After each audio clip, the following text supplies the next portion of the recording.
Is everybody in? Is everybody in? Is everybody in? The ceremony is about to begin. Good evening, one and all. How are we all doing? Welcome to this very special evening presentation. This is our second ever prediction show, and it's unlike anything else we do, which I'll come to in just a second. You might recall that we did our first episode way back in January this year. Well, that time I wore a baseball cap from Bobcat and a pair of sunglasses from Bobcat. I've decided to repeat it. They're not sponsoring the show, but hey, it's a look, isn't it? I've said this is a show unlike anything else that we do, because under normal circumstances, the job of a journalist is to tell you about stuff that's just happened. On this show, we're going to tell you about things that we believe might happen over the course of the next 12 months or so. We've got, I'm going to say very quick good evening to Gary Muirhead, who was first off the mark, to Dan Cullen, to Jim Turner. Gary is getting ready with his predictions for the evening. Mark Whiting's here as well. Morning, Mark. Evening, Mark, rather, should I say. And just to set the mood, I'm going to, well, hopefully not to set the whole mood, but I'm going to throw this up from Dan Cullen, who says, my first predictions is that many men and women will walk away from this industry. I sincerely hope not, because frankly, I need you all to be there. Chris Ford has just joined us as well. Also, aloha, friends. Good evening to you. Good evening to you as well, Chris. Thanks for your comment on my Substack article earlier. Much appreciated. Glenn Johnston is in the house as well. Yes, before we kick off, there is the small matter of the predictions that we came up with previously. How did we do? Not too badly, I don't think. I suggested a total of 7 things that I anticipated might happen during the last 11 and a half months. And I mostly did okay. Wasn't perfect, but I mostly did okay. So I predicted that XCMG would set up shop here in the UK. And they did. As of Plantworks, they're here. I predicted that Caterpillar would unveil an additional demolition excavator. And they did. I predicted that Doosan or Devellon, one of their dozers, would make its way to Europe. It's on its way. Hasn't made landfall as yet, as far as I'm aware, but it's on its way. And I also predicted that we would see some collaboration between some major brands as well. I almost blew out on this one, but as I reported this morning, as of yesterday, Kubota and Sumitomo have confirmed they are in talks about some kind of partnership. So that was 4 out of 7 that I got right. And I also suggested that there will be no resolution on the Didcot investigation. I can't call that one yet, but it looks like that one may well be right as well. However, I also predicted that JCB would unveil an X-Series version of its wheeled excavator range, that a major UK plant hire would go all in on electric equipment, and that John Deere construction equipment would make a welcome return to the European market. Yeah, all 3 of those missed the mark by quite some distance. However, I did better than an audience. Gary Muirhead previously predicted, and he's predicted it again. I don't know whether this is wishful thinking. Gary Muirhead predicted that Lord Bamford would step down at JCB, that XCMG would buy Hitachi, and that Steel Wrist would acquire rival Encon. That's a 0 out of 3, Gary. Ken Hatcher reckoned that JCB would extend its X series to include a 35-ton model. They have not done that. And Peter Ferguson believed that Caterpillar, Komatsu, and Hitachi would each rather make 2 notable acquisitions. I know Caterpillar made a purchase in the electrical power sector, but 2 each that Peter predicted did not come to pass. So now you know the format. We're going to be doing another one of these shows probably at the beginning of next year. So let me try that again. I'm going to do another one of these shows this time next year to see if you could do any better. If you have, you will earn the respect of the entire plant community, myself included. If you haven't, then prepare to face public humiliation. Now, I am going to recount your predictions a little bit later in the show, but we're going to start with mine, and there are 9. And the first 3 aren't particularly good news, although they are kind of in keeping with the comment from Dan Cullen just a little bit earlier. Excuse me. So my first one is this. I believe we may well lose a tier 1 contractor during the course of 2024. We've also already seen a major downshift in the house building sector. If you've watched this show watched our breakfast show for any length of time, you will know that basically the house building sector has been propping up the construction sector for a decade or more, accounting for somewhere between a third and a half of all construction projects. With that not being there, given the market conditions, given the fact that some companies struggled through COVID and COVID loans and all the things that went with it, I personally believe we could well lose a tier one contractor during 2024. I'm not going to make any predictions about which one, although it is worth pointing out that Lang O'Rourke has just reported a £288 million loss. A £288 loss would have me having sleepless nights. 288 million, apparently, that is recoverable. They may well bounce back. But 288 million. And are they the only one that is suffering in that way? Well, remains to be seen. So, yes, there's my first prediction. We will lose a tier one contractor during 2024. My second, which is not good news either. Oh, and just by the way, these AI images of me, I quite like them. I'm not going to apologise for them because, frankly, they look a lot better than I do in real life. So yes, my second prediction for 2024, we're going to see at least 2 demolition contractors folding during 2024. Obviously, it pains me enormously because it is because of my close connection to the demolition sector, but I reckon we could lose 2 more, at least 2 more in the coming year. We've already seen the untimely demise of McCormack Demolition and Squibb Group over the past month, and I don't think they're going to be the last. I think we'll see some contractors collapsing, but I wouldn't be at all surprised to see 1 or 2 just pack up and walk away because demolition has become overly regulated and overly tough. And speaking of demolition, my third prediction for the year, and I will be capturing all of these so that you can judge me upon my foresight or my stupidity, probably the latter. My third prediction is this. And I particularly like that picture of the AI me. I am not convinced that the Competition and Markets Authority is quite done with the demolition sector yet. I don't know whether there'll be further revelations about the 10 NFDC members that were found guilty of price fixing or bid rigging earlier this year, back in March, or whether the CMA might just cast its net a bit further afield, in Scotland perhaps. But I think they now have the taste for low-hanging fruit. So I expect the CMA to rear its head again. Now, on to more positive things. In our previous prediction show, I talked about a 3-horse race to be the first across the line with a commercially available hydrogen machine. At the time, I said it was between JCB, Liebherr, and Hyundai, and I was kind of leaning towards Liebherr as the front runner. They seem to have momentum and everything else. Slight change of heart this time. I believe now that JCB will be the first across the line with a commercially available hydrogen-powered machine. I realise that transport ministers come and go and that kind of thing, but I do remember, I can't even remember the guy's name, was it Grant Shapps this time, had been up to see JCB and had called upon, like it's his job, he had called upon JCB to bring a hydrogen machine to the market in the next 12 months. Well, they now seem to have the momentum, and you may have seen this in the news. They've actually taken and shown off a hydrogen machine in India just this past week. To my mind, that means they're getting awfully, awfully close to completion. I still haven't figured out quite how they plan to fuel it, but I'm backing JCB in the hydrogen race.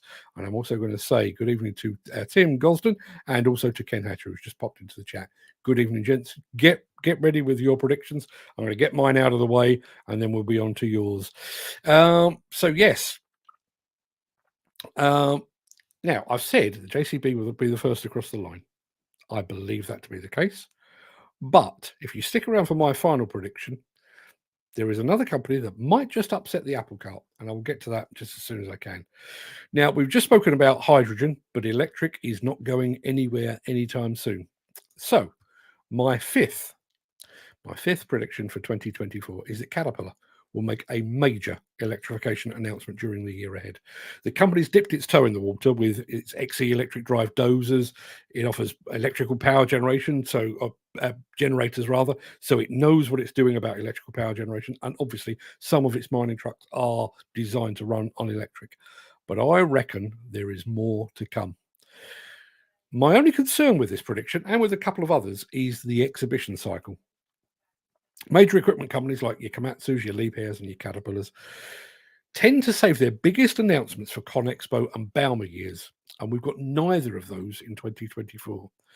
But I'm going to stick my neck out and predict that Caterpillar will embrace more electrification in the coming year.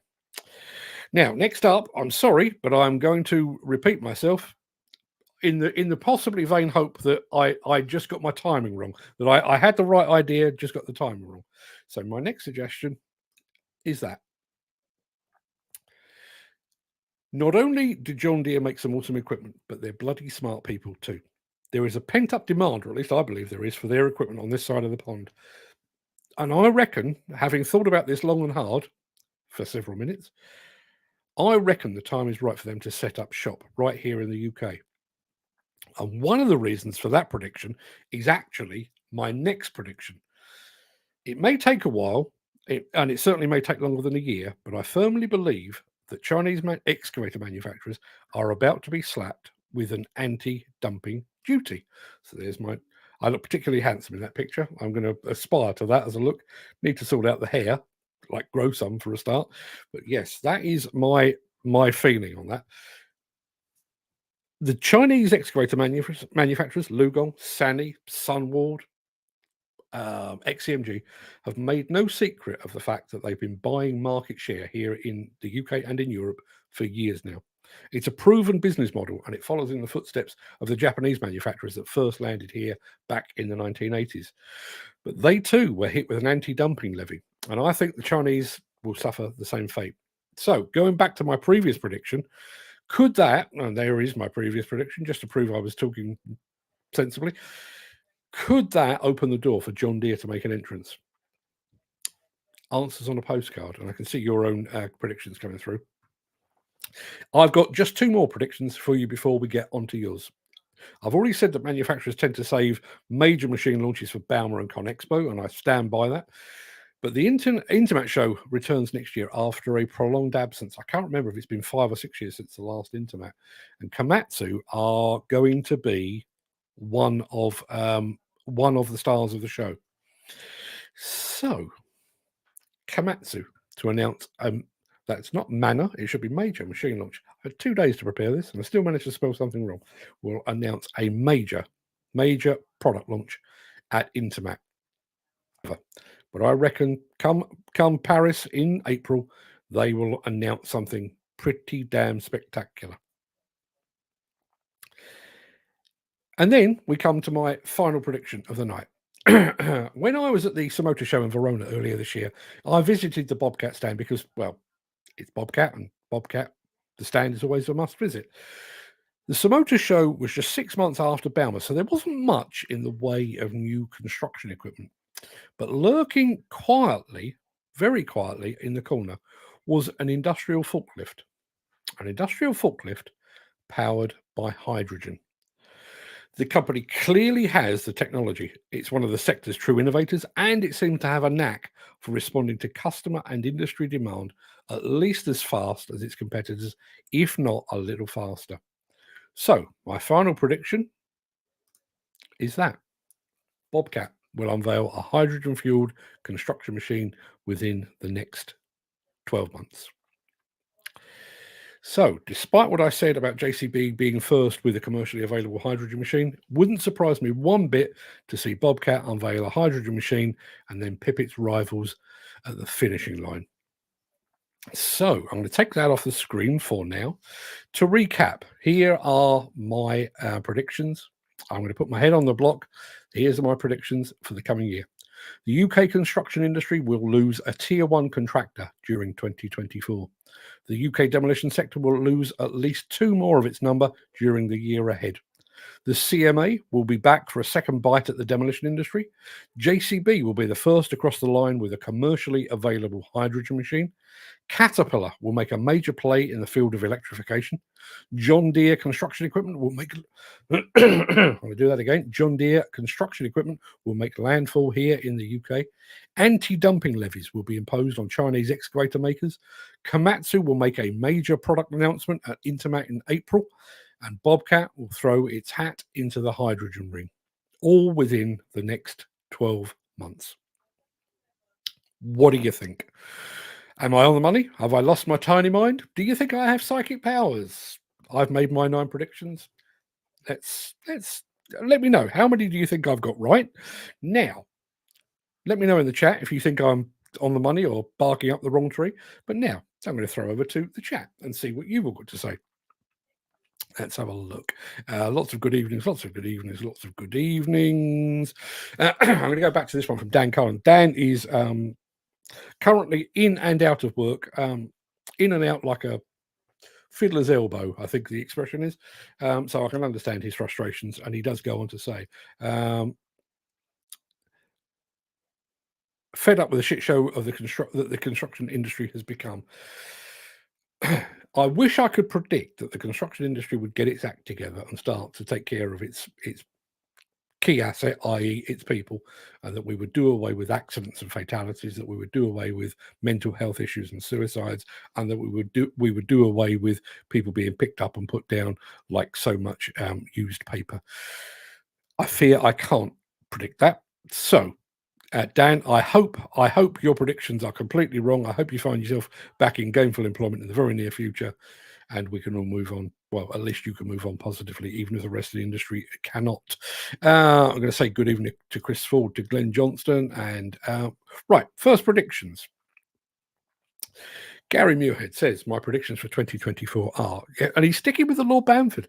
Lord Bamford will step down as chairman of JCB and the semi-retirement role in the company, and ex-CMG will buy Sani. Now, last year, Gary predicted that Lord Bamford would step down. He is of the age, and I think I said at the time, not lucky short of a few quid. Could he step down this year? Who knows? And XCMG, now, Gary actually said this time last year that XCMG would buy Hitachi. He's changed focus, and rather than buying a Japanese company, he reckons they're going to buy out one of their own. Let's be absolutely honest. I mean, I realise we're talking about anti-dumping levies here purely for the UK, so I don't suppose it's going to impact their bottom line too much. But will XCMG be quite so keen to own another company if they've had some of their overseas exports curtailed? Good question. Dan Cullen says, I believe Bobcat may introduce 13-ton plus category machines. Stranger things have happened. The only thing I would say about that is, having spoken at length to a couple of their guys, including a guy called John Christofides, who is an absolute ledge, he reckons that their main target is to be the world's biggest and best manufacturer of compact equipment. He gave me no indication whatsoever that they were looking bigger. I think what they were looking at was not necessarily smaller, but expanding the range that they have with skid steers, mini excavators, telescopic handlers, compact track loaders, compact wheel loaders, and the like. But I'm going to log that one down. I'm going to make sure that that's on the list. I'm going to do it after the show, but I'm going to log that. So come back this time next year so that I can either say, Dan, you're a genius, or Dan, what on earth were you thinking of? Dan Cullen's going one step further than me. I said that we'd lose one tier 1 contractor. Dan says, I believe that multiple tier 1 and 2 contractors may disappear in 2024 and many projects not going ahead.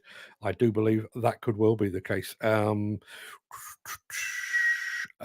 have a look. There's our friend Tim Gosden, who's just joined us. Ken Hatter has joined us as well. I also believe rates in construction operatives will go into downfall. Yeah, I wouldn't be at all surprised if that were the case. Gary Muirhead comes back and says, I predicted and really hope and pray that we get an outcome and resolve to the Didcot investigation. The families can really get a resolution and finally move on with their lives. I am not expecting that one bit. I really am not. we may get an announcement. I mean, we're about 10 weeks away, I guess, from, I'm doing that off the top of my head, about 10 weeks away from the 8th anniversary of the Didcot disaster. So maybe we may get a statement. Maybe they may announce between now and then that they are pressing ahead with the prosecution, or they're closing the books entirely, one way or another. But I don't think we're going to get a final resolution in any way, shape, or form. That's Peter McKenna under his Crazy Edits pseudonym. Evening, always says, I only just noticed you're live. I was watching Ollie Blogs getting ready for his tractor run at the weekend. His tractors look stunning as they do every year. Now, Lionel Whitnall is here saying, no shit, Sherlock. John Deere are already here. Are they? Are they? I am talking specifically here about things like excavators and graders and the like. Are they here? If they are, I'm not aware of it. I know you can pick up their agricultural equipment fairly readily. Didn't know the construction equipment was there. If you can tell me differently to that, Lionel, I'd love to hear from you. And good evening, by the way. Thanks for joining us. I can't see John Deere will make landfall in the UK next year. Too much competition. I believe they are doing their work before they do anything. Maybe they listen. It's the same as I've always said about the Chinese. You know, I predicted that XCMG would make landfall. They have, but they didn't really need to. They've got such a vast domestic market that they didn't. You know, tiny little island over here. You know, a couple of hundred excavators here or there. Does that really make a difference to a multi-billion-pound company the other side of the world? Probably not. You're only human, Mark, says Peter McKenna. I'm going to take that as a compliment because, frankly, some people seem to just suggest otherwise. Dan Cullen, I think, is answering the part about John Deere, not construction plant, though. That's the bit that I'm interested in.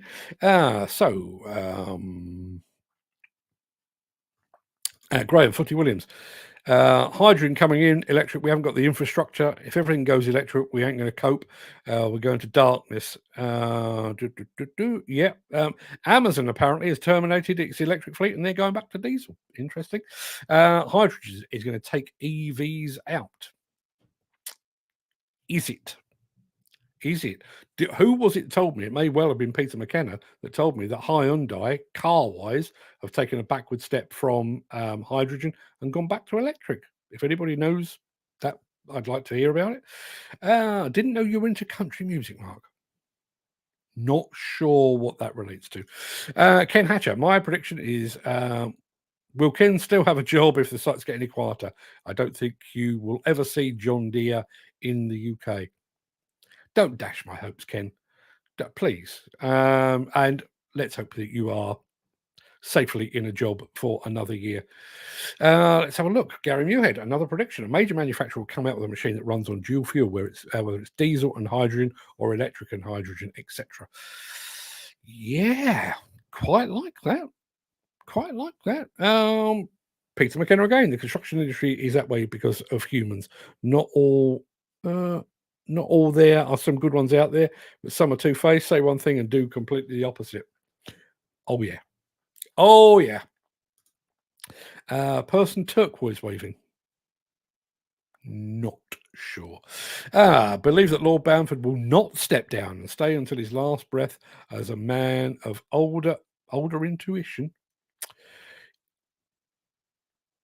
Institution, maybe, not sure. I realize people are typing on tiny little screens, so I fully understand. Yeah, I have to say I've not seen any sign of Lord Bamford stepping down. In actual fact, last couple of times I've seen him either in person or actually seen him on screen. I don't know what he's on, but I'd like some of it because he looks to be on absolutely fine form. Long may it continue, I say.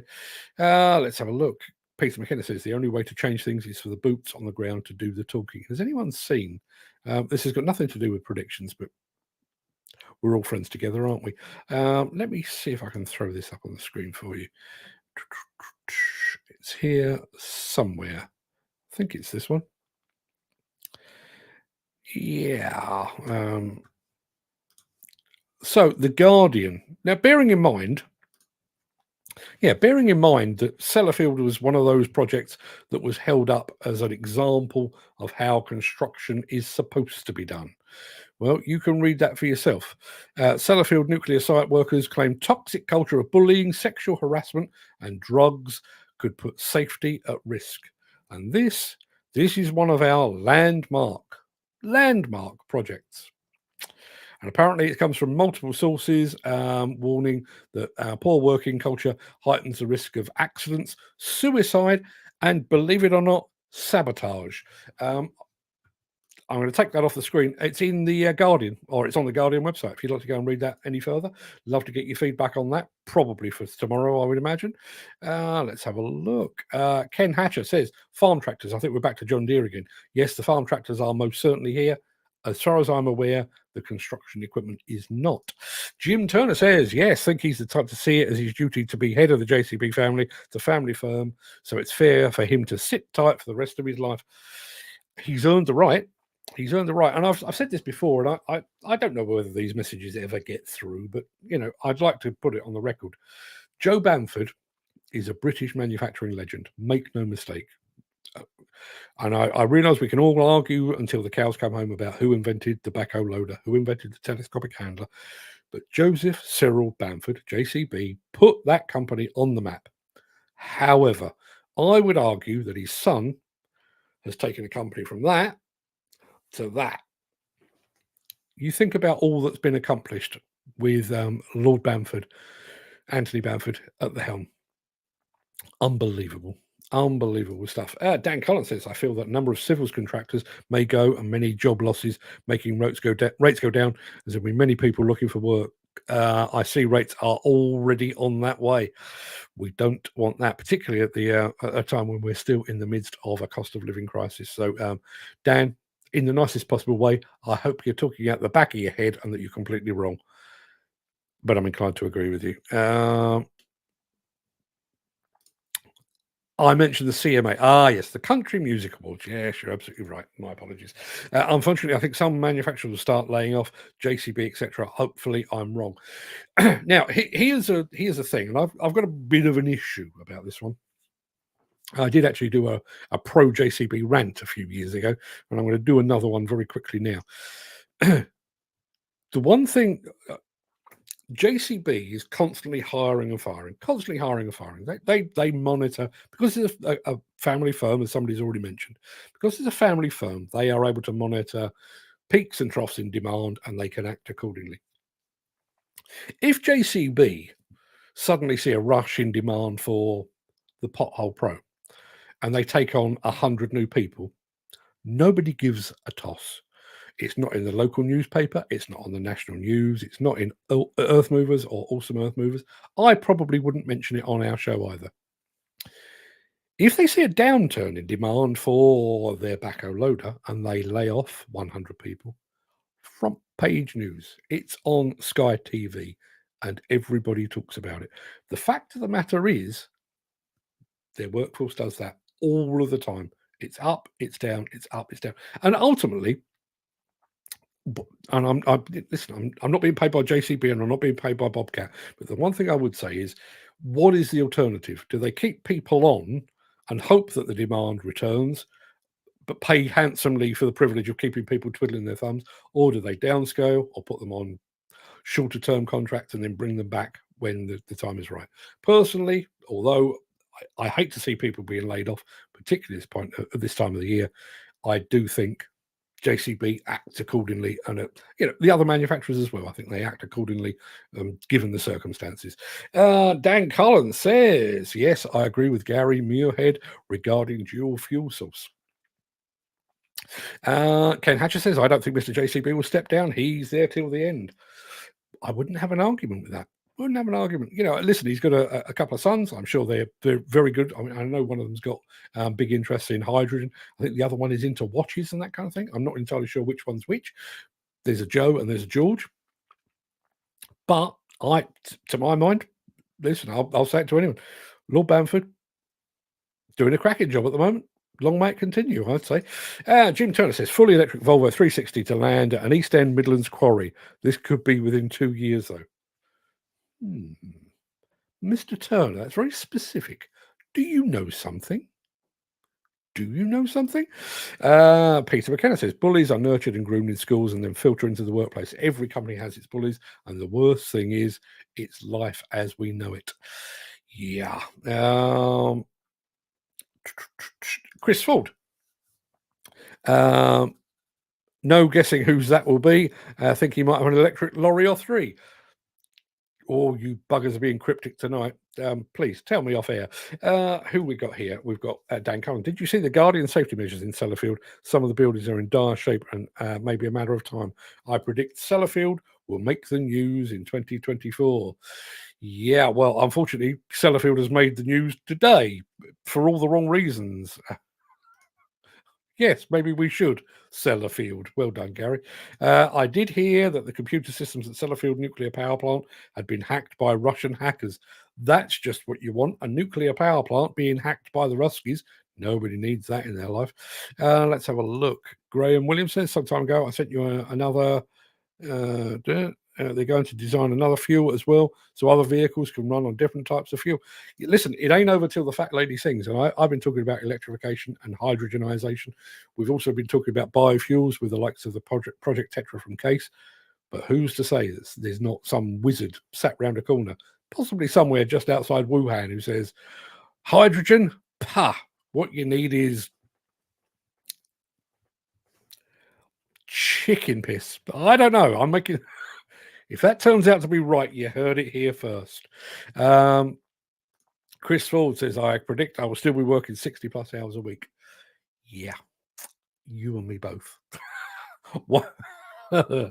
Why do you think I'm sat here at 7 o'clock, 7:32 at night?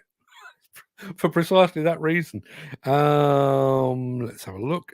Peter McKenna says, well, Dan, the only thing to do is get the lads and lasses to boycott companies that don't want to pay a decent rate. They need workers, so will eventually give out. It probably will never happen.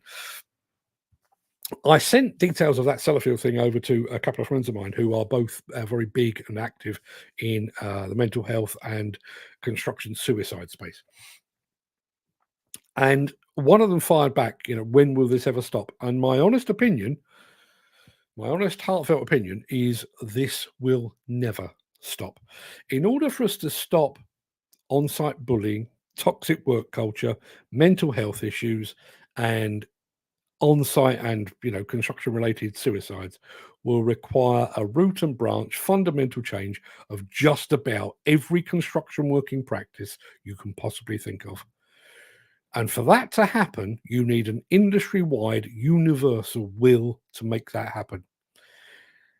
You will work in this industry. Have you seen even the slightest hint that that will exists? Have you, aside from ticking boxes every mental health awareness week, have you seen one company that you say, actually, yeah, they're going in the right direction? Because I can't think of one. All of it seems to be a jumping on a bandwagon. There's no actual substance to it whatsoever. Is it me, or have you frozen? Nope, just messing with you. I've wanted to do that for ages. I've quite fancied doing it one of these days. Just stop, and I don't have a cat, but have a cat walk across. I'm amused by very, very simple things. Mark Jones says, John Deere graders are already running on Forestry Commission work in England. They've been here since 2020. I think working group of suppliers. So far, they have graders and wheel loaders supplied to the UK. Mark Jones, good evening, and thank you for that. I'm aware of their presence in forestry, and I'm guessing that's kind of allied to their agricultural side of things. I didn't know that wheel loaders were here. Did not know that. I'm going to go and look that up. But thank you very much indeed, Mark, and good evening to you. Thank you for joining us. This is the same JCB who gave their staff a £1,000 bonus and a pay rise last Christmas. Yes. When you're in JCB, they look after you incredibly well. Listen, you walk around the factory and, the number of people that have been there 20, 25, 30 years.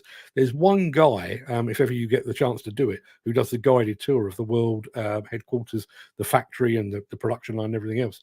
He did an entire career with JCB, retired, and then came back to do the tours. You don't get that if you treat your staff poorly. I'm just saying. That's what keeps us going, Chris. If we stop, we'll seize up. Yes. Yes. Very true. Crazy Edits, that's Peter McKenna, says there's a lot about Sellafield that makes you shudder. Their main pond is starting to crack and they don't know what they can do about it. Anybody else terrified of that? That's not good at all. Dan Cullen says, I feel as we're in a throwaway society that next year the demand for operators and new equipment will be lower than in previous years. As HS2 and many big projects, many plant firms, cancellations of new plant. As last year was 2 to 3 year wait now. Many firms have kit sitting in the yards looking for work to send them out. Yeah, you're absolutely right. I was speaking to, I'm not going to name names, I was speaking to a demolition contractor, friend of mine, a couple of weeks ago, and he is one of those rolling program, tends to keep his machines for about 3 years. When 3 years is up, they get chopped in and they buy in new. 2024, no purchases whatsoever. There is a brand new factory in Wales making green hydrogen. Is there?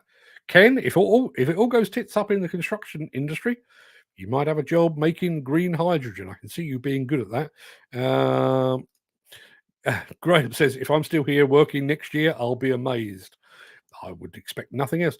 Toyota have got an ammonia engine now, says Ken Hatcher. I think JCBs and Toyota talk as well. They're not a million miles apart, are they? No, you're absolutely right. Dan Curran says, yes, Peter, but in construction, no one sticks together like these rail and nurses do. They get international workers in who don't say anything. I think that's less the case now. Post Brexit, I think we lost a little for a lot of those. But you know, and I have to preempt this. I don't want to see construction and demolition unionised, but the odds are stacked so far and so high against the working man and woman these days. Something needs to give.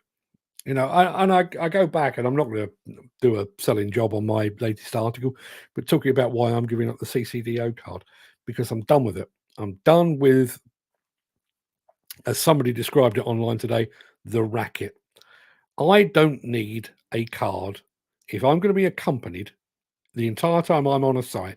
If I'm going to be accompanied, I don't need a piece of plastic. I really don't. And I actually went back and checked, and the National Demolition Training Group have actually recommended this card for a bunch of different disciplines like delivery drivers and stuff, and journalists.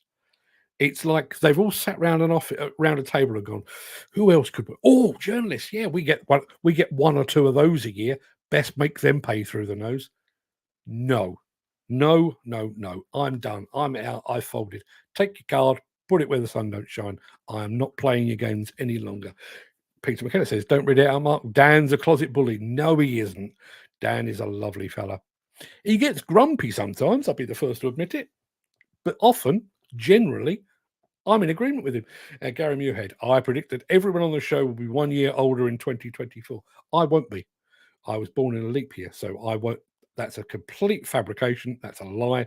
I will be a year older 2 months into the new year. Yeah.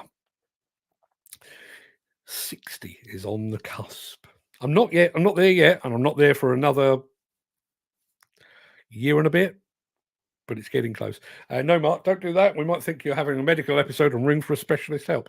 What, you're going to send the nurse round? Thanks, guys. That's why I like you. Dan Cullen says all we do is talk about what if we do and don't, is why this industry is all messed up. Say you do, say you don't, but no one does anything.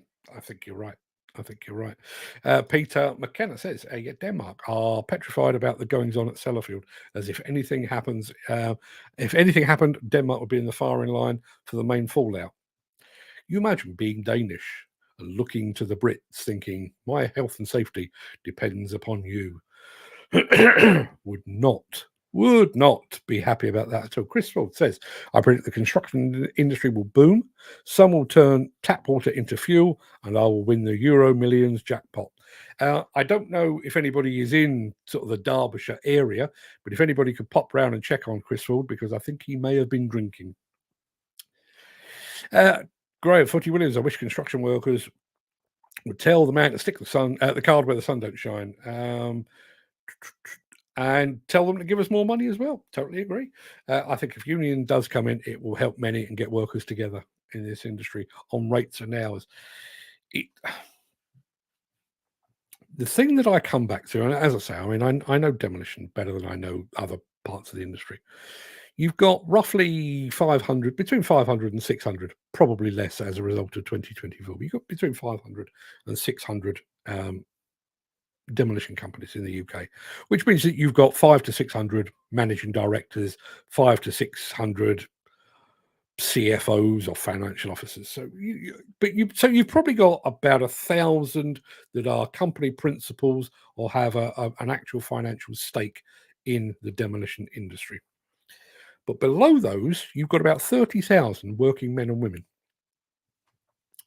The 1,000 or so at the top, should they choose to do so, and very few do, less than a quarter, but some of them are members of the National Federation of Demolition Contractors. So on a regular basis, they get their heads together and they eat, drink, and be merry. Some are members of the Institute of Demolition Engineers, and they too like to get together and eat, drink, and be merry. But they are making decisions. You know, that little tiny bunch at the top are making decisions for everyone at the bottom. Can't help thinking we could do with a reset on that. Chris Ford says, all right for some, I wish I was 60. You don't look a day over 60, Chris. Neither do I. Graham says, I'm 63 now, so you're saying you're going to do 60. I want to go till I'm 80. Good luck to you. Good luck to you. Mark Whiting says, hundreds, if not thousands, of good operators will leave the industry because of the CPCS scheme moving the goalposts regarding grandfather rights. Ah, yes, we have all that fun and games to look forward to, don't we? That's this month, isn't it? Isn't December the cutoff point for applying for NVQs and what have you? So yeah, what is the industry going to look like come January when thousands that weren't communicated with, that don't watch this show, that don't watch Ollie Guns over on his YouTube channel, when they hear or when they turn up at work and they go, here's my competence card, and somebody with a clipboard says, yeah, no, sorry, governor, that don't cut it anymore, you need a new one. What happens then? I don't know what that voice is about, but what happens then? Dan Cullen says Denmark and Ireland both in the firing line for Sellafield. Deep joy. Gary Muirhead, it was the Swedish that told the world about Chernobyl as the Russians tried to cover it up. Always believe the Swedes. Always believe the Swedes, and eat their cinnamon buns too. The two things are unrelated, but I'm just saying. I believe that you're right. As I know a number of people that are actually fed up being shoved pillar to post, find jobs, me included. It's getting a joke, says Dan Cullen. Chris Ford says, Mark, that was a very good guess. I'm sat in my car outside when I'm trying to play darts, and I will try shandy, just the one. Later, I only go for the food. Yes, it's the same as I used to get Playboy for the articles. Chris, I'm completely with you on that. So after this show, we've kind of veered off slightly, but after this show, I'm going to sit down. No, not tonight, because dinner. I am going to sit down and pull together all of my predictions for the year. I'm going to pull together all your predictions for the year, and I'll put it away in one of those time capsules for roughly this time next year, and then I'll dig it up. I mean, I'm not burying it, obviously, but I'm going to dig it up and I'll hold it up in front of you and say, what the hell were you thinking, people? Chances are you'll be saying exactly the same thing back at me. Peter McKenna says, Mark, I think the CPCS fiasco will break the industry. That's when I think the card schemes will be hit with a major overhaul. Again, my heart says yes. My head says not a chance. Not a chance. I can't even remember when I said this, but you know, we've got a health and safety executive that clearly is not fit for purpose. We've got a construction industry training board that clearly is not fit for purpose. But when push comes to shove, and when the industry is asked to vote on the future of both, the industry goes, maybe the better the devil we know, and we vote them back in again, even though we know they're a pile of crap. Jim Turner says planning approvals for modular housing developments on a large on a large to gather momentum on a nationwide scale, with a UK manufacturer already set up to supply the buildings. I wonder if anybody is actually thinking about that from a health and safety point of view. Because having seen some of those modular buildings being built online, does take out an awful lot of the labour requirement. There is labour requirement, don't get me wrong, but it's a different kind of labour requirement. It's almost like it's a jigsaw puzzle writ large. We're not lobbing bits of concrete about the place and craning and well, there is cranes involved, but you get my mind. You get my point. We shall see. Graham says, I don't mind. I've got broad shoulders. I'm sure broad shoulders to go with your broad feet, sir. I believe, says Dan Cullen, I believe that HS2 will come to a complete standstill in 2024 due to the rising costs for at least 2 to 3 months. Wouldn't that be an interesting one? The bit that I think everybody has overlooked, and I think you've probably all gathered my personal belief or my personal views on Rishi Sunak by now. There is a reason he wasn't elected. That's a whole other story. But bearing in mind, there was talk all the way through the gaining of royal assent for HS2, and then when the job was actually given the go-ahead, the creation of 20 to 30,000 jobs. And Rishi Sunak got out of bed the wrong side one day and decided, nah. What happens to those jobs? What happens to all those unfulfilled apprenticeships? Even setting aside the damage to the national infrastructure and the fact that we need the additional capacity to go from Birmingham to Manchester and back, setting all of that aside, what does that mean for employment within the construction industry? And it drips down as well. When you think about, I've actually written a piece about this, not about HS2, but about my local area. There's a project going on just at the end of my road, right by my nearest railway station, 3-minute walk from my front door.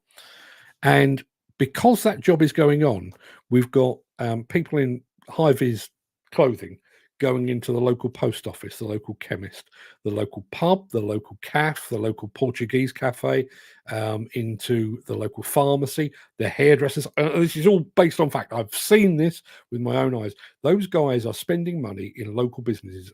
They have been for about the last 5 months. They've probably got another couple of months to go. So for a period of about 7 months, my local town has benefited from the presence of demolition and construction workers. Think about that with HS2. 150 odd miles off the top of my head. There will be stages of that where, the guys on site will be popping into the local coffee shop. They'll be popping into the local news agents to get their energy drink and Mars bar to get them through the morning. What happens to all those businesses? What happens to all of those training schools that were set up by the likes of Flannery and Lynch along the planned route of HS2 to make ready for that? And what happens to all of those people that were brought in to teach the apprentices in a classroom situation for the next generation? What happens to all of those? Rishi Sunak has got a lot to answer for, not just on this, I have to say. Peter McKenna says there's a large modular building manufacturer gone into administration in recent months. I did see that, actually. Gary Muirhead, will we have a new parliamentary election in 2024 and a new party in place? I am done with politicians. In the same way that I'm done with competence cars, I'm done with politicians.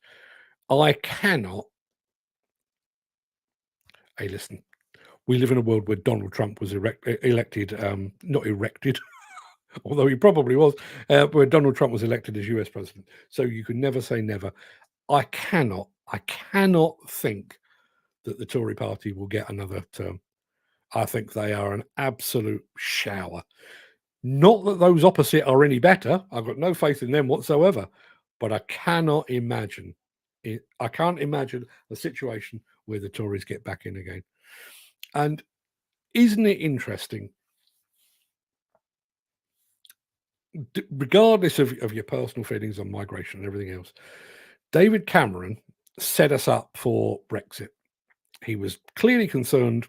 What this has got to do about predictions, I've no idea. But David Cameron was clearly concerned about the fact that Nigel Farage was attracting part of his core vote over to UKIP. So to stem that, he agreed, yes, let's have a referendum on Brexit. It went the wrong way. We all know what happened then. So not only are we cut off from Europe in a fairly large way, but we lost a lot of our migrant workers who were propping up the UK demolition and construction industry, certainly in London, Birmingham, Manchester, and so on down the line. And yet here we have Rishi Sunak, Priti Patel, and Suella Braverman, who are basing their entire existence and their future existence on trying to stop small boats, because the only argument they have is we need to stop migration.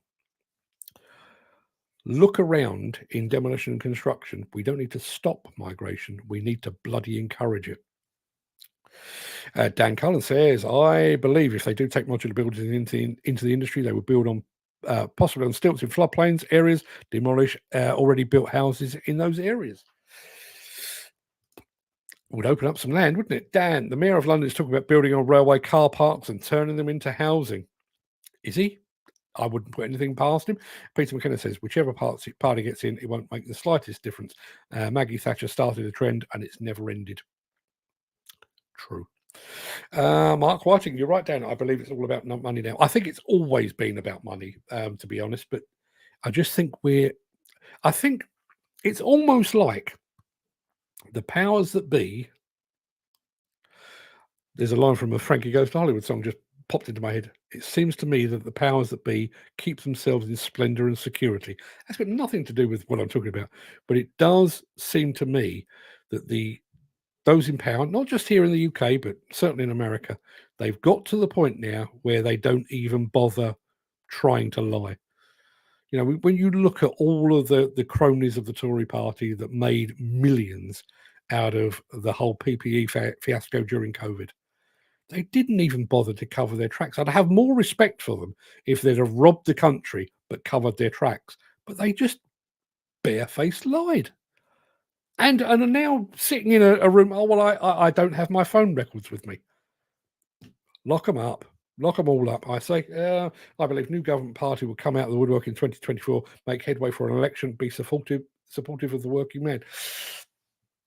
I wish you were right, but even that, you know, and again, I have no political allegiance whatsoever. But when you look at that, you know, we've got a Sir Keir Starmer in charge of the Labour Party.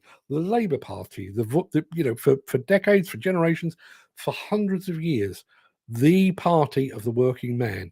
And now we have somebody, a Sir. We actually have a Sir at the head of the. How in touch with the working man is Keir Starmer? Rishi Sunak lives on a whole different planet, but Keir Starmer is not far behind. Not quite as well off, but not far behind.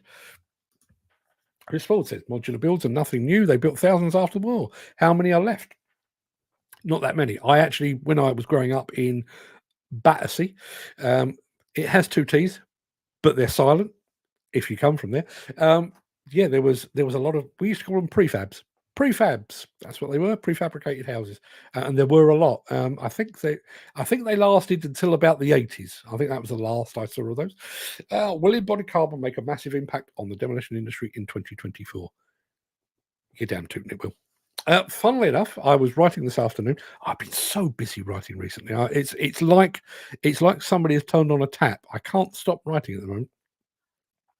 But I was actually writing something about, there is lots to talk about, embodied carbon. Let's ban demolition. Stop it. It's all for one. All this embodied carbon. You can see it floating away into the ether. We need to stop it. And we need to refurb and refit and retrofit all these buildings. I take the environmental argument. I don't necessarily agree with all of it, but I can see where people are coming from. But if you think about the UK demolition industry, it is one of the most regulated, legislated, and scrutinised industries in the world. You can't set foot on a demolition site without a piece of plastic. Don't get me started on pieces of plastic, but you can't set foot on a site without a piece of plastic. There is an entire training regime. There is an entire competence card scheme. There are guidance notes. There are codes of conduct, all of which the demolition industry has built and developed and honed over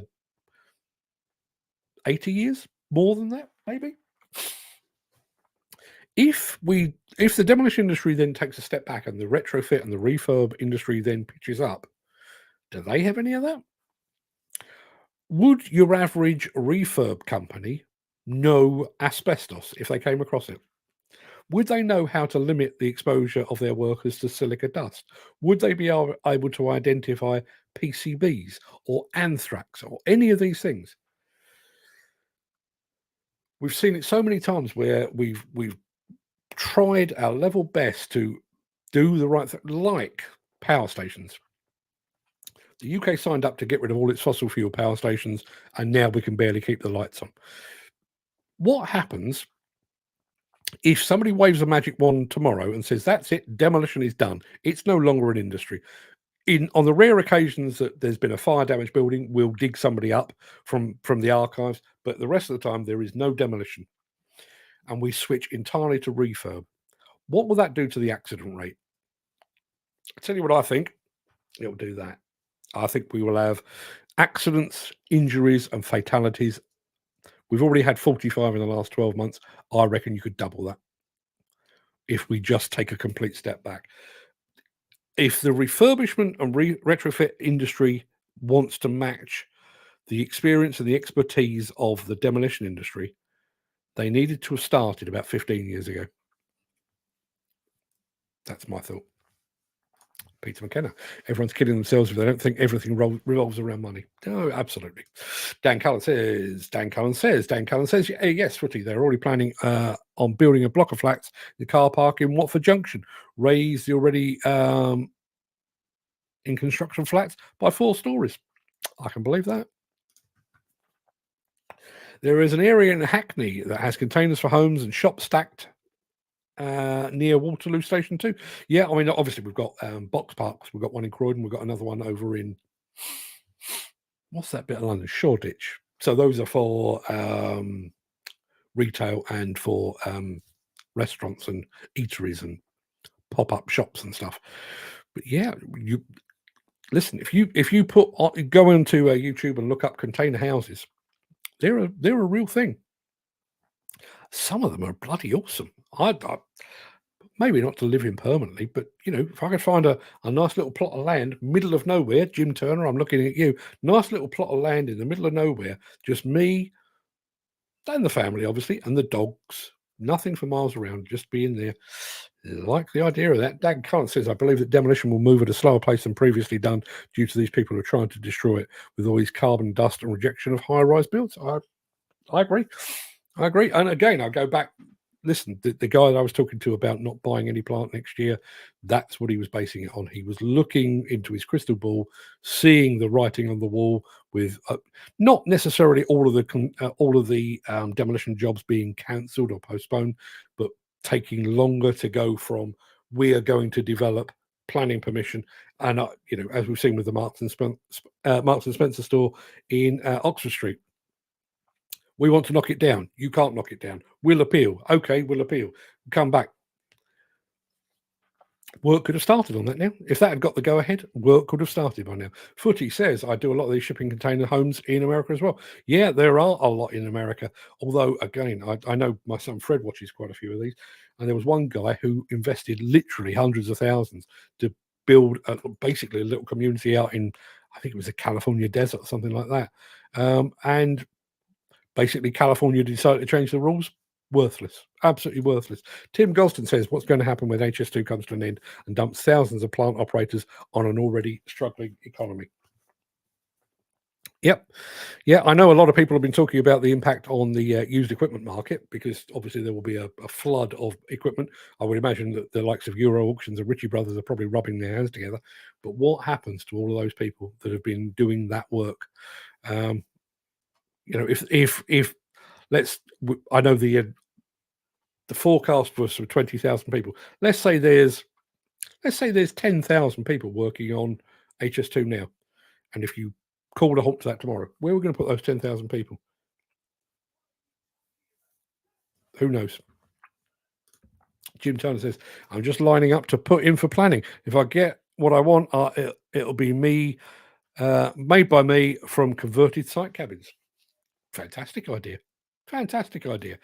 That wasn't the one I was after, I don't think. No, it was 100% Tim Gosden. It's already happening as I see it or see that on my groups. Many HS2 operators looking for other jobs as they got comfortable in that HS2. Chris Ford comes back with these predictions. I'm feeling a lot better that I'm over 60. I pity those coming into the construction industry. A lot of things are a lot better than they used to be, but the shit that goes with it is getting too much to swallow. I think that's one of the issues. I think the younger generation now are a little more savvy. When I first started applying for jobs, straight out of college, I was applying for jobs, and I would apply for a job with anyone. Didn't care what they did, didn't look into their their ethics, and didn't look into their gender equality regulations. Didn't look into them at all. All I wanted was some beer tokens. I was fresh out of college. I wanted some money. I'd work for any bugger. Pretty much the same as now, to be perfectly honest with you. But I think the younger generation now are looking into those things. They are looking at things like, environmental commitments and gender and racial equality and all of those things. If you do any digging on a UK demolition or construction company, what about that do you think would lure a 17, 18, 19-year-old person to go, that's it? That's the job for me. I definitely want to stand in the pissing rain, being used and abused, picked up and put down, and treated like a dog. Do you think they're going to sign up? I don't believe so. Peter McKenna says everyone will retrain and choose alternative employment. Yes, bye-bye to our workforce. Isn't that exciting? Gary Muirhead says, look at Japan and the population they have. They manage to house all the people, even the small pods they have. Yeah, we're at that time. I mentioned this the other day. I was giving away some children's books. Never mind all that. But John Lynch, incumbent president of the National Federation of Demolition Contractors, asked for a couple, didn't want them free, wanted to make a contribution, excuse me, to Centrepoint. So it's that time of year when we start to think about those that are less fortunate than us. You've got a prime minister who is worth the best part of £1 billion if you include his wife's back pocket, and we've got people sleeping rough on the nation's sleeping rough in the nation's capital. Does that make any sense to anybody? Dan Cullen says, this is how I see rates going down. Competition for jobs going to be tenfold into the Atlantic, and many may travel overseas in 2024, especially the young. Listen, if I had my time over, if I didn't have the children, even though they're not really children anymore, and if I didn't have the ties, I wouldn't be here. I'd be off. No question. Mark Jones, major Welsh firm on the HS2, has already sent drivers and operators back to Wales, flooding jobs back here and putting self-employed agency boys out of work. Yeah, and there is a knock-on effect. It's not just going to impact the bit of the UK between London and Birmingham, because those workers have come from somewhere. Jim Turner, it's all right for the new starters. It's normal for them. They haven't seen the good old days. Were there good old days? Were there? With my reading, I'll struggle to find employment, trying to stay in this, what I know best. Yeah. There are trans people in the transport industry without too much integration. Would the construction industry be the same? No, it wouldn't. No, it wouldn't.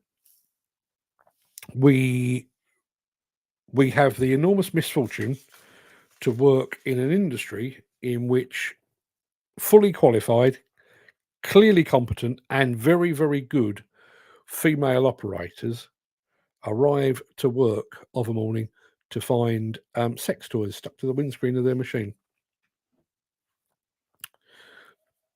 Fact, that's not. I've not just plucked that out of the air for comedic or journalistic effect. That's for real. So if you're doing that in the nicest possible way, and I have to tread very carefully with these things. If you're doing that to an actual woman, somebody that was born female, ovaries, and all of the things, what are you going to do to somebody that's made that their choice? Can you honestly see that? Be honest. Look around. I listen. I don't. To be clear, I do not give a toss. What any of you do in your bedroom behind closed doors. If any of you are gay, good luck to you. Good luck to you, and fair play to you. Would you necessarily announce that at work if you worked in construction? Don't think I would. And laughably, I obviously I am a football fan, and I think it's laughable the fact that we are in 2023, knocking on the door of 2024, and we have no openly gay footballers in the Premiership. Really, really. The averages and the odds suggest otherwise, but we live in a society where they would be crucified. And the sort of people that would crucify them, unfortunately, are the very same people that would probably crucify them if they did it on a construction site or a demolition site. When will China take over the world? I think I think they've got that booked for the 25th of June next year. While we're all at Hillhead, they're going to pop in and that'll be it. Game over. It will. I believe that many companies will stop using agencies. So much competition in it. Good. I think the agencies, by and large, and I'm sure there are exceptions, but I believe that agencies have been complicit in driving down the standards and the protection for the working men that use them. That's my opinion. Chris Ford, the good old days are only memories of good days. You tend to forget the bad ones. That's why I never remember these shows. I finish the show, gone. No idea what the hell went on. Gary Muirhead, excuse me, we used to be one of the richest countries in the world, now feel like a third world country. Shocking how this has happened. And sadly, it's happened on our watch. And I realise, you have to wait 4 years before you get to vote again. But it's happened on our watch. I think that's one of the things that makes it so frustrating, is the fact that you're looking at it and that you're just powerless to do anything about it. And in absolute truth, come polling day, whenever that turns out to be, come polling day, if you go and put a tick in the box that says Sir Keir Starmer on the side of it, do you honestly think we're going to see a lot of change? Are you going to have more money in your pocket? Are we going to be a kinder society? Are we going to be a more sustainable society? I'm not seeing it. Chris Ford, plenty of cocks drive machines, yes, but not stuck to the windscreen. Peter McKenna says, I don't have any problems with anyone, whether at home or in public. Why would you? Why would you? People. Just people. Dan Cullen says,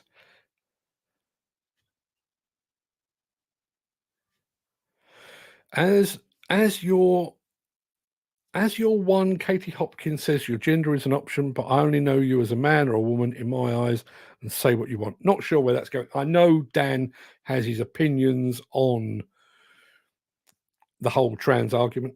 Personally, I do not. At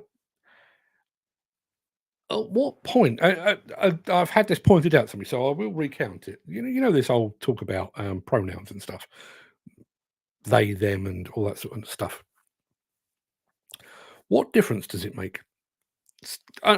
Gary, you're an open-minded kind of guy. I'm going to use you as an example. If Gary were to announce tomorrow that he now wants to be known as, what sounds a bit like Mary Muirhead. Okay. Sorry, Gary, to use you for this. Let's just say he wants to be known as Mary Muirhead, right? Does that change him? He'd still be our quizmaster for one thing. He'd probably still be a huge Steel Wrist fan. Wouldn't change that, and it wouldn't change the way I refer to him, because I don't call Gary he, and I don't call him she. I call him Gary, or if he chose, Mary. What the bloody hell difference would it make? Makes no difference to me whatsoever. None whatsoever. Let's have a look. Peter McKenna says, Gary, when people can wait 18 hours for an ambulance, I completely agree. Al Grierson has just joined us. Where has he joined us? He's joined us on YouTube. And then he says, LinkedIn. No idea why you're saying that. Can't get a monkey. If you want to be known as Mary, whatever in the day, you are what you are. Get on with your life. Totally agree. The pronouns create issues within society, especially as regards to public services, police, ambulance stuff. Why? Why does it? If I'm a police officer and I arrive at a crime scene and the person laying in the street has got a beard but has got a dress on, does that change the way in which I'm going to deal with that? No. What difference does it make? What difference does it make? And I realise this is a very polarising discussion, but really, when you think of, bearing in mind, we've been talking about politicians. Politicians and judges have got a bit of a track record when it comes to their bedroom activities. They go off and get themselves spanked and whipped and humiliated and that sort of stuff. We've learned to deal with that. Not my cup of tea. I don't want anyone to whip me. Frankly, if you whacked me across the arse, chances are I'm whacking you back, not across the arse. That's just the way I'm built. So I don't get that. But the same as whether it's gay or trans, what possible difference does it make to me? None whatsoever. And our friend Mary Muirhead, sorry Gary, I would make one ugly woman. I think you make a damn attractive woman. Sort of. They don't. You just need to communicate your choice. Yeah. Let's have a look. Gary Muirhead, it's going to get worse as government is too soft on illegal and immigration, can't afford to house these people. Why don't they look after the homeless and local people first? Why don't they look after all of them? We've got people coming here. I think it was Jim Turner said this on LinkedIn the other day, and Jim, it resonated with me. If you come over here as a migrant worker, or just as a migrant, let's just say as a migrant, you pitch up legally or otherwise in the UK, and you commit a crime within your first 5 years of being here, on your bike, out you go, no questions asked. Let's not quibble about it. We haven't got to talk the court space or the court time. You commit a crime, you're out. One strike and you're out. If, however, you arrive and you keep your nose clean and you are contributing to society, whether it's working on a construction site, whether it's working in the NHS, why the hell? We've got a shortage of people in the NHS. We've got a shortage of people in demolition. We've got a shortage of people in construction. Welcome them, one and all. Women wear dresses and a man wears a kilt. So what? Well said, Footy. Odd that I picked on Dan to do the whole thing. He's a Scotsman. Listen, I know he's not here this evening, but I saw the photographs from Steve Williamson's wedding. He wore a kilt. And I thought he looked bloody smart, personally. Just saying. Chris Ford, as much as I'm enjoying the show, I'm going to have to go. When you're working in a bed of roses, you always get one prick, so I'm going to go and throw a dart.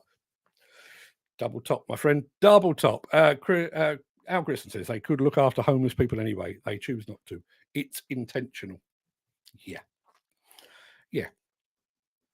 Maybe, just maybe, if we spent less money on propping up corrupt dictatorships in other parts of the world, or sending soldiers halfway around the world to get involved in conflicts that are nothing whatsoever to do with us, maybe we'd have a bit of money left over to pay nurses properly, to put homeless people into houses and stuff. Just saying. Dan Cullen, the immigration is putting pressure on local authorities and NHS, and the disrespect to locals is bad. Is it? Dan, I hate to disagree with you on this, but you've made a sweeping statement here.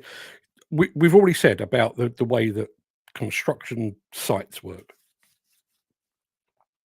If I put you on a construction site somewhere and there were 20, 25, 30 blokes there, the chances are you'd get on with about 20 of them. There might be one or two arseholes there. There may well be, because that's life. And the same goes for migrant workers. It's exactly the same. I not as much anymore, but I used to go to the football a lot.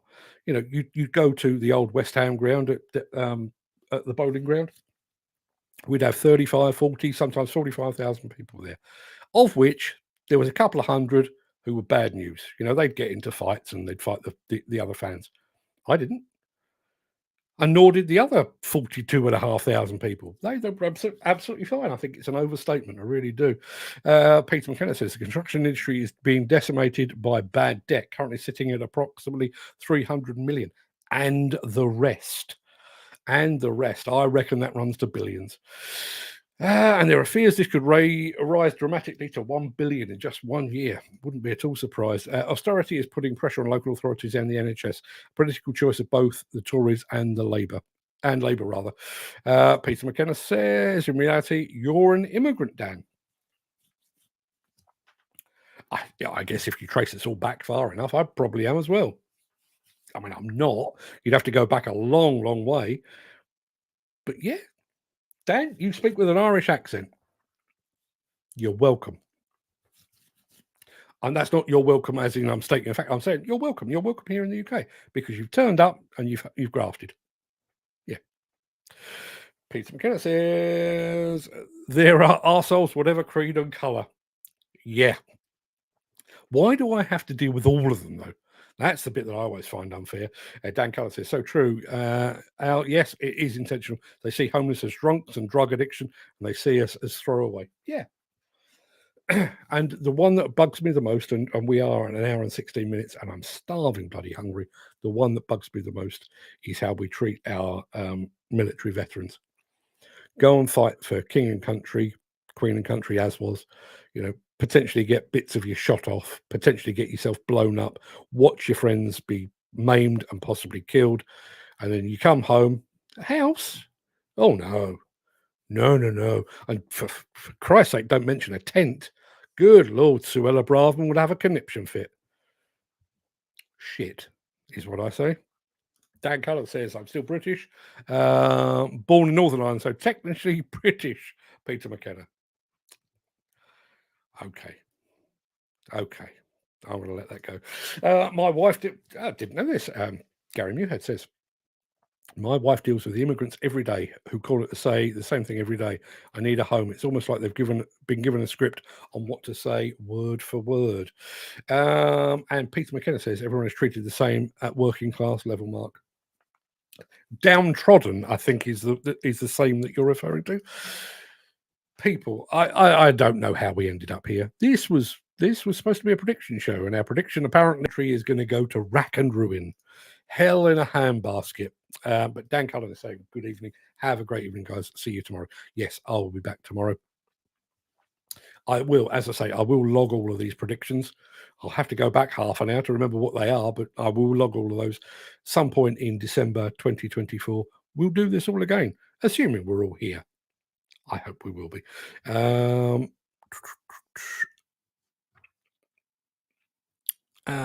No, something just popped up and then went again. So yes, people, I'll be back here at 10 o'clock tomorrow for the Breakfast Show. Can't for the life of me remember what I'm going to be talking about. Dan Cullen says, was great before the curveball. Listen, you buggers throw the curveballs. I just have to roll with it. Peter McKenna says they get a script when they set foot in England. And Graham Footy Williams says, see you tomorrow. Yes, that's a good note to end on. I will see you all tomorrow. I'll please, people, stop talking. Oh, no, don't. If you're going to say things like that, Gary Muirhead says, fantastic show as ever, Mark. Yeah, I'm glad for that to sneak in under the wire. I am going to love you and leave you, though, because let you into a little personal detail. Corned beef hash for dinner tonight. So, as much as I love you, as much as I love your company, corned beef hash wins. So I'll see you at 10 o'clock tomorrow. Good Lord. Somebody else has been drinking. You're a fantastic host. Why, thank you, sir. Everybody, go and have a fantastic evening. What's left of it. I'll see you in the morning. All the best.